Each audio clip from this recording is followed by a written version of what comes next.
For what purpose does the gentleman from Colorado seek recognition? Madam Chair, I have an amendment at the desk. The clerk will designate the amendment. Amendment number 3, printed in House Report number 118-4, offered by Mrs. Boebert of Colorado.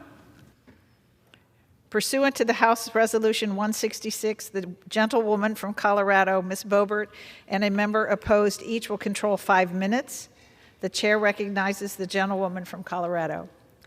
Thank you, Madam Chair. I rise in favor of amendment number 3, which will require inflation impact assessments to be published on the Office of Management and Budget's website, not just reported to Congress. This simple, straightforward amendment will ensure that the American people who bear the brunt of inflation's impacts will be better informed of the President's inflation-inducing actions. Without my amendment, the real-life consequences of Joe Biden's spending spree in the White House will not be seen by those impacted most. This will provide transparency for the administration to answer to the American people. Thanks to Joe Biden's reckless spending agenda, America will spend $10 trillion more over the next 10 years than we were estimated to spend. While the federal government continues to spend trillions of dollars it doesn't have, inflation has hit a 40-year high and our nation is now mired in a recession. Instead of addressing these major economic concerns head-on, the Democrat solution to inflation is to keep on spending. The GOP majority has been empowered to hold the Biden administration accountable and demand transparency by revealing just how much Biden's executive orders are costing American families and small businesses. This excessive spending has real consequences. American families will pay an $8,581 inflation tax over the next year. Currently, 20 million Americans cannot pay their electric bill. We have seen a 4.3% decline in real wages since Biden took office.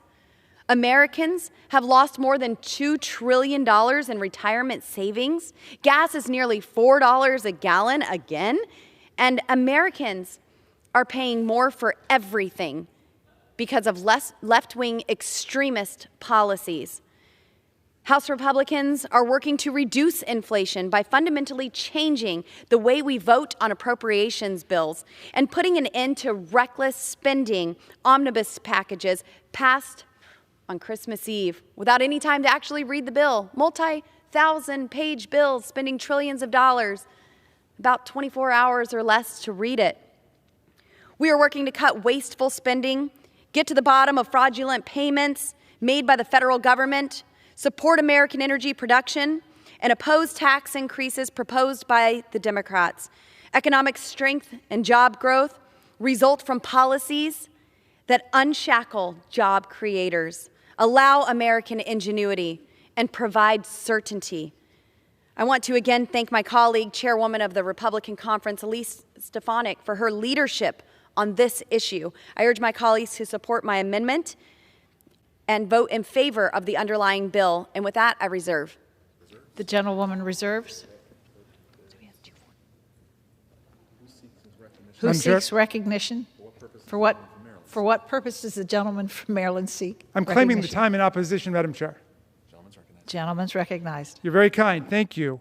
I want to just clear up a couple things. First, I heard the very distinguished gentlelady from Colorado mention job creators. I assume she was responding to President Biden, since 12 million new jobs have been created under President Biden, whereas millions of jobs were lost under the prior president, who may be a favorite of the gentleladies. I also wanted to make just a brief semantic point, because the gentlelady was making a grammatical error that I heard some of her colleagues make before.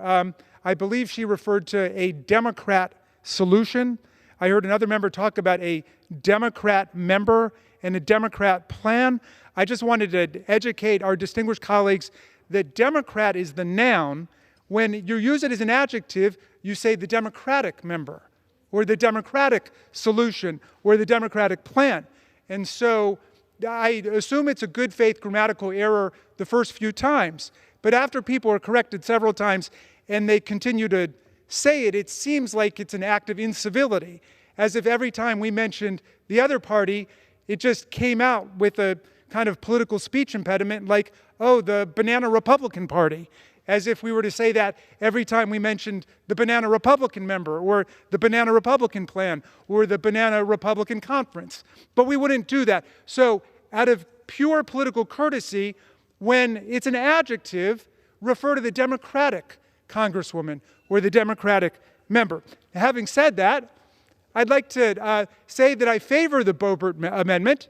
I think it's really the Raskin amendment because none of them apparently caught the fact that their reporting requirement wasn't to be published until I told them. I actually read the bill and I said, you know, there's no publication of it. So this amendment follows through on the fact that I pointed out to them that their bill didn't even call for publication of the inflation information, which they thought was so essential. So I'm afraid I'm going to have to support the Boebert amendment because I think I'm the genesis of it. And with that, I'm happy to yield back.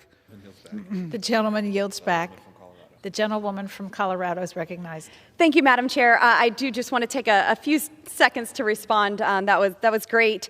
You know, we are addressed as MAGA extremists, extreme MAGA Republicans, and I would like to make just a clarification point. It's ultra MAGA. That's what we prefer.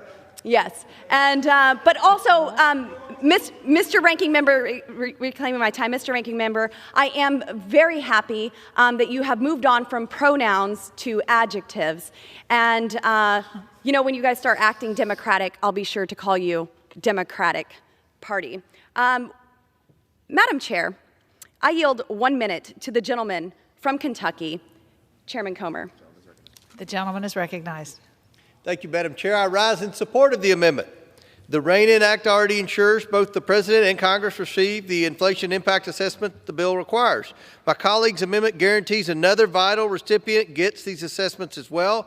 That recipient is the American people who are bearing the brunt of Biden inflation.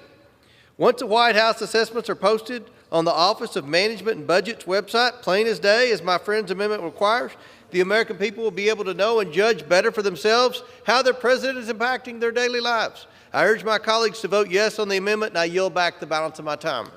The gentlewoman from Colorado is recognized. Madam Chair, I yield. The question is on the amendment offered by the gentlewoman from Colorado. Those in favor say aye. Aye. Those opposed say no. It's the opinion of the chair. The ayes have it. The amendment is agreed to. The gentlewoman from Colorado is recognized. I would like to request a recorded vote. Pursuant to the Clause 6 of Rule 18, further proceedings on the amendment offered by the gentlewoman from Colorado will be postponed. Is that right?